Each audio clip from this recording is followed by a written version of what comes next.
Piet Jordan wist niet wat hij meemaakte toen hij uit Amerika in ons land kwam. In Amsterdam werd hij voor van de sokken gereden door een fietser en hij was verkocht. In de Fietsrepubliek verklaart hij zijn liefde aan het nationale vervoermiddel van ons land. Om jezelf echt te leren kennen heb je soms de blik van een buitenstaander nodig. We talk now about Amsterdam Cyclist being very anarchistic or chaotic, or the behavior being chaotic. But people were complaining about that in the 1920s and the 1930s. Een Amerikaan in Amsterdam. Hij verbaasde zich over de Nederlandse fietscultuur. Maar niemand kon hem iets vertellen over het ontstaan daarvan. I asked history professors, I asked experts on the city, and nobody could really tell me much of anything about the history. So. En dus besloot hij zich er zelf in te verdiepen. De archieven in en de straat op. Jordan, hier tegen het verkeer infietsend, heeft het inmiddels allemaal wel door. Maar de eerste confrontatie met de Amsterdamse fiets was hard. I came straight from the airport to Central Station and walked out of Central Station with my bag. And within 3 minutes I was walking on Sprousstraat and was walking on what I thought was the sidewalk just like this.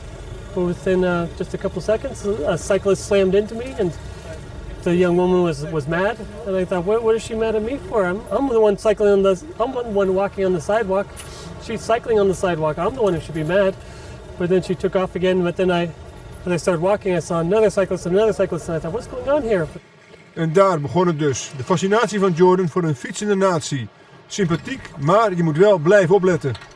No, in America, the fietsbel, that's something frolic.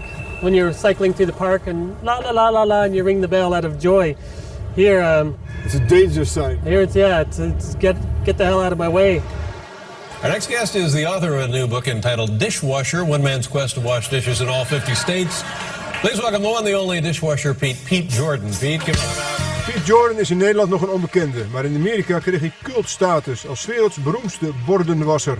Hij wilde het in alle 50 Amerikaanse staten doen. Kwam niet verder dan 33 en schreef er toch een boek over. It's a great occupation for quitting a job and taking a week off and then finding another job the next week. Right. Very much a Dutch thing, the bagagedrager. Na de afwasmachine nu de fiets.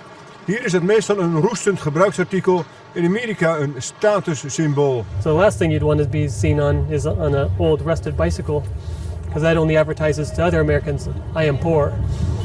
But here in Amsterdam, you see some of the people in business suits and fancy dresses riding on some of the worst bicycles. Gewoner dan een fiets is in Nederland niets. En in Amerika, tot voor kort, kwam met de fiets een hele levensvisie.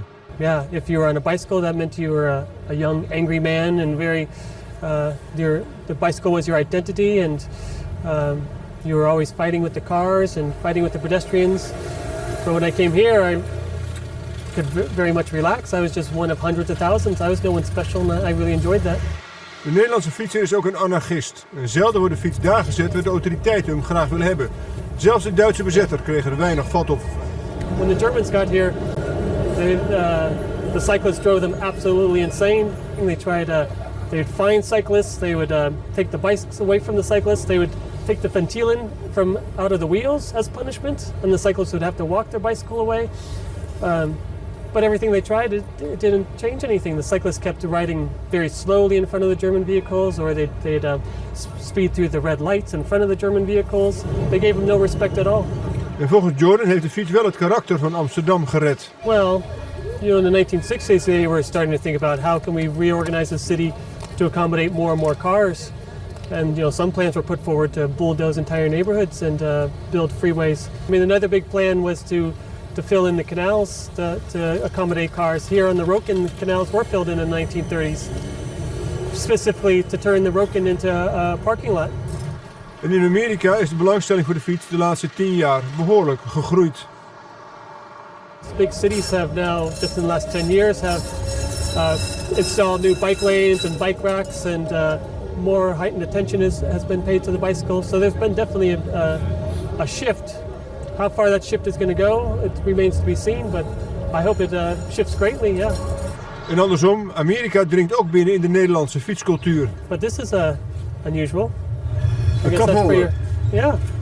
That's very American. That's very American.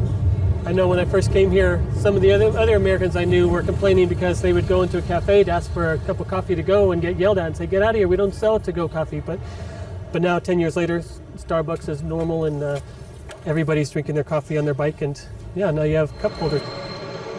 Maar de strijd tussen auto en fiets gaat door. Vandaag in het centrum van Amsterdam was het weer zo'n dag waarop de fiets moeiteloos won. Ja, er zijn in ons land 19 miljoen bruikbare fietsen en daarmee heeft Nederland de hoogste fietsdichtheid op aarde.